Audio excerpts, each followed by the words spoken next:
সালাতে দোয়া কবুল হয়। সালাতে দোয়া কবুলের 3 জায়গা। একটা হচ্ছে তাকবীরে তাহরিমার পরে আমরা সানা পড়ি না, আমরা তো একটা পড়ি। আল্লাহর হাবিব সুন্নাহ এবং নফল নামাজে আরো পড়তেন সানা, ওই দোয়া কবুল হয়। 2 নম্বর জায়গা সালাতে সেজদায় পড়ে দোয়া করলে কবুল হয়। আকরাবু মা ইয়াকুনুল আবদু মির রাব্বিহি ওয়া হুয়া সাজিদ ফাকসিরু ফিহি দুআ। বান্দা যখন সেজদায় লুটিয়ে পড়ে বান্দা আল্লাহর সবচেয়ে কাছে চলে যায়। তা কিন্তু বিশ্বনবী বলে সেজদাটা তোমার রবের কুদরতি পায়ের উপরে পড়েছে। সেজদায় পড়ে দোয়া করেন।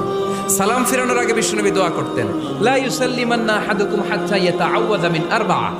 আল্লাহর হাবিব বললেন 4 জিনিস থেকে পানাহ না আছে আমার কোন উম্মত যেন সালাম না ফিরায়। তারা যেন পড়ে আল্লাহুম্মা ইন্নী আউযু বিকা মিন আযাবিল কবর, আউযু বিকা মিন আযাবি জাহান্নাম, আউযু বিকা মিন ফিতনাতিল মাহইয়া ওয়াল মামাত, আউযু বিকা মিন ফিতনাতিল মাসিহিদ দাজ্জাল।